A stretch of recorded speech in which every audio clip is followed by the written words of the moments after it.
Hello guys, आ चुके हैं science with Suraj channel के साथ। पिछले लेक्चर्स में हमने मैग्नेटिक इफेक्ट ऑफ करंट की बात करी, जिसमें हमने स्ट्रेट, सर्कुलर एंड सोलेनॉइड की कंप्लीट थ्योरी पढ़ चुकी। इस लेक्चर में हम बात करेंगे force on a current carrying conductor.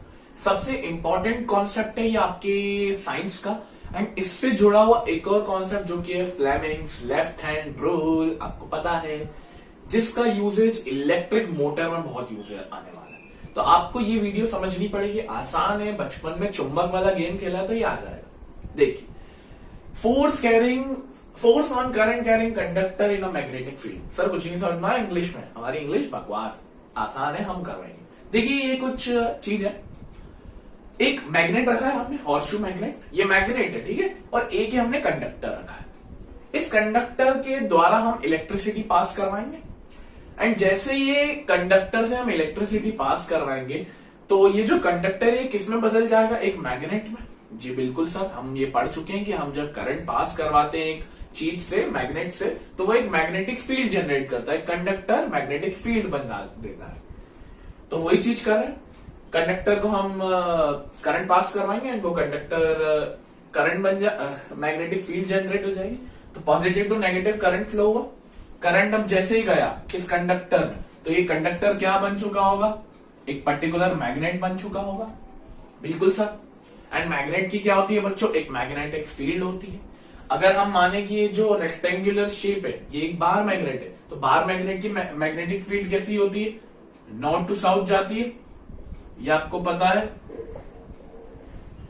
तो सेम इसकी भी होगी, मैं मान लेता हूं कि ये इसका साउथ पोल, ये इसका नॉर्थ पोल, तो ये इसकी मैग्नेटिक फील्ड जनरेट हुई।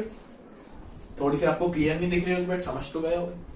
अब बच्चों एक चीज मुझे बताइए, ठीक है ये मैग्नेट बन गया, इस में कोई नई चीज नहीं, और ये एक और मैग्नेट रखा हुआ है जिसको हम बोलते हैं हॉर्सशू मैग्नेट। हॉर्सशू मैग्नेट के भी दो ही पोल्स होते हैं, नॉर्थ टू साउथ, तो इसकी भी फील्ड कैसी जनरेट होगी, नॉर्थ टू साउथ। तो अब बच्चों एक चीज आप मुझे बताइए, एक मैग्नेट की ऑलरेडी एक मैग्नेटिक फील्ड है जो हॉर्सशू है, दूसरा कंडक्टर जिसको हमने मैग्नेट बना दिया, कैसे बनाया, करंट पास करके। तो अब ये जो दोनों मैग्नेट है ये आपस में अट्रैक्ट होंगे। जी बिल्कुल होंगे सर, क्योंकि जब मान लेते हैं ये दो मैग्नेट है, तो ये दोनों मैग्नेट या तो अट्रैक्ट होंगे, कब होंगे, जब ये एक दूसरे की मैग्नेटिक फील्ड में आ जाएंगे। तो अगर इन दोनों की मैग्नेटिक फील्ड आपस में अट्रैक्ट हो रही है, वो आपस में चिपक रही है, तो कहीं ना कहीं ये दोनों मैग्नेट एक दूसरे पे एक फोर्स लगाएंगे। हाँ सर बिल्कुल लगाएंगे। तो ये जो फोर्स होगी, या तो वो इन्हें अट्रैक्ट कर रही होगी, या तो वो इन्हें रिपेल कर रही होगी। रिपेल मतलब दूर भाग रही होगी। तो दो तरह की फोर्सेस लग रही है, एक अट्रैक्टिव फोर्स और एक रिपल्सिव फोर्स। तो ये जो दोनों है, अब हमें नहीं पता है कौन सी लगेगी, वो हमें जानना भी नहीं है, बस हमें ये पता है कि जब एक कंडक्टर से आप इलेक्ट्रिसिटी पास करवाते तो वो एक मैग्नेट बन जाता है। तो या तो वो अट्रैक्टिव फोर्स लगाएगा, या तो वो रिपल्सिव फोर्स लगाएगा।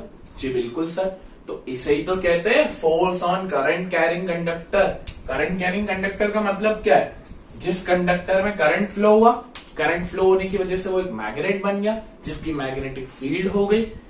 तो एक मैग्नेट ऑलरेडी था और दूसरा मैग्नेट बन चुका, तो दोनों या तो अट्रैक्ट होंगे या तो रिपेल होंगे। तो मतलब ऐसा बोले, दोनों एक दूसरे पे फोर्स लगा रहे हैं, और ये फोर्स एक काम की फोर्स है, क्योंकि ये फोर्स मोशन प्रोड्यूस कर रही है मैग्नेट में।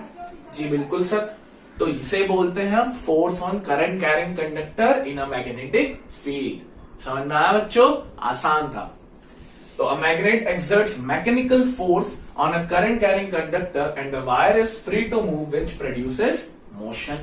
बिल्कुल सर, बिल्कुल आसान टॉपिक, कोई नया टॉपिक नहीं, बस आपको इसको अंग्रेजी में समझाता आना चाहिए कि when current is passed through a conductor, the conductor became a magnet due to magnetic effect of electric current।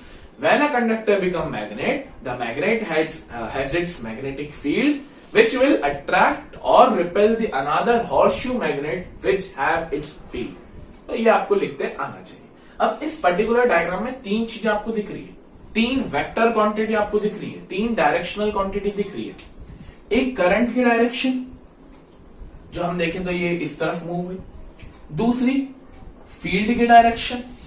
Field की डायरेक्शन क्यों, क्योंकि दोनों मैग्नेट है और मैग्नेट की फील्ड होती है, फील्ड की डायरेक्शन होती है नॉर्थ टू साउथ। और तीसरी क्योंकि दोनों मैग्नेट आपस में अट्रैक्ट कर रहे हैं या रिपेल कर रहे हैं, तो कहीं ना कहीं उनकी एक डायरेक्शन है, या तो उसके टूवर्ड्स चले जाएगा या तो उसके अवे चले जाएगा। तो तीसरी चीज है फोर्स।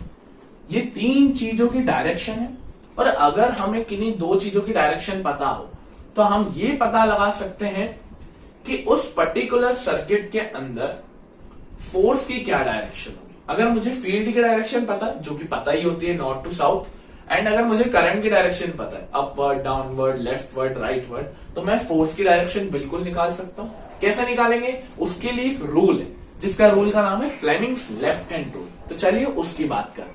चलिए तो बात करते हैं फ्लेमिंग के लेफ्ट हैंड रूल की। हमने तीन चीजें देखी पिछले फोर्स वाले कॉन्सेप्ट में, कि एक फोर्स की डायरेक्शन, एक फील्ड की डायरेक्शन और एक करंट की डायरेक्शन। फोर्स को हम डिनोट करते हैं एफ से, फील्ड को हम डिनोट करते हैं बी से, एंड करंट को हम डिनोट करते हैं आई से। ये आपको पता है।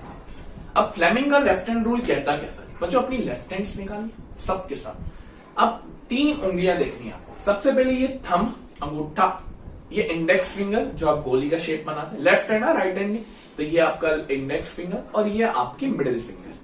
इसका यूज सबको पता है, तो कृपया ना दिखाएं इसका यूज। सब ज्ञानी बैठे हुए यहाँ पे, तो कुछ लोग इसका गलत यूज करते हैं, वो ना करें।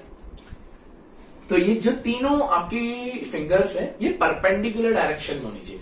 जैसे थंब और इंडेक्स फिंगर का डिग्री 90 डिग्री बन रहा है, इंडेक्स फिंगर और मिडिल फिंगर का एंगल 90 डिग्री बन रहा है, एंड थंब और मिडिल फिंगर का जो एंगल है वो भी 90 डिग्री बनना चाहिए। अब इन तीन से हम निकाल सकते हैं। ये जो थंब है ये आपको डिनोट करता है F. F stands for force, जो फोर्स की डायरेक्शन बताएगा। ये जो आपकी इंडेक्स फिंगर है जो आपकी तरफ पॉइंट हो रही है, ये आपकी डायरेक्शन बताएगी फील्ड की, मैग्नेटिक फील्ड की। एंड ये जो आपकी मिडिल फिंगर है, सेंट्रल फिंगर है, ये आपकी डायरेक्शन बताएगी करंट की। तो अगर हमें कुछ भी निकालना हो कि किसकी डायरेक्शन कहां पे होगी, तो हम निकाल सकते हैं। जैसे thumb denote for force, index finger field की direction, and middle finger current की डायरेक्शन। इसकी एक ट्रिक है याद करने की, जिसको हम बोलेंगे FBI। FBI आपने पता होगा एक डिपार्टमेंट होता है, तो ये FBI। S stands for force, B stands for magnetic field, I stands for current. S stands for force, B stands for magnetic field, I stands for current. ये होता है फ्लेमिंग का लेफ्ट हैंड रूल। अब इसके according अपन कैसे भी निकाल सकते हैं। जैसे मैं एक एग्जांपल लेता हूं कि मान लेते हैं कि जो हमारा करंट है वो डाउनवर्ड डायरेक्शन में फ्लो हो रहा है। ये करंट की डायरेक्शन है, डाउनवर्ड डायरेक्शन, ठीक है। एंड जो फील्ड की डायरेक्शन है वो इस तरफ है। वो किस तरफ है? लेफ्टवर्ड तरफ है। तो अब अगर इसने बोला हमें फोर्स की डायरेक्शन निकालनी, तो कैसे निकालेंगे? सबसे पहले फील्ड की बात करते हैं। फील्ड कहां पर है? इस तरफ, तो मेरी इंडेक्स फिंगर इस तरफ। करंट कहां पे? ऊपर की तरफ, नीचे की तरफ। अगर ऊपर की तरफ होगा तो ये ऊपर जाएगा, और अगर नीचे की तरफ होगा तो ये नीचे जाएगा। अभी कहां पर है? इंडेक्स फिंगर, मैग्नेटिक फील्ड इस तरफ, करंट नीचे की तरफ। तो अब अगर मेरा जो अंगूठा है, ये जो मेरी फोर्स डिनोट करता है, ये किस तरफ आ रहा है? आपकी तरफ, या आउटवर्ड डायरेक्शन में आ रहा है। तो अब फोर्स की डायरेक्शन क्या हो गई? आउटवर्ड डायरेक्शन हो गई। समझ में आया? अगर यही अपोजिट होता, फील्ड की इस तरफ, करंट के ऊपर, तो मेरा जो थंब है वो पीछे आ रहा है, तो वो इनवर्ट डायरेक्शन होती। इसको बोलते हैं हम फ्लेमिंग का left hand rule. I hope आपको क्लियर हो गया होगा। नेक्स्ट लेक्चर में फ्लेमिंग के लेफ्ट हैंड रूल को यूज करते हुए हम इलेक्ट्रिक मोटर को पढ़ेंगे, जो कि बहुत इंपॉर्टेंट रहेगा। Thank you for watching this video. Radhe Radhe.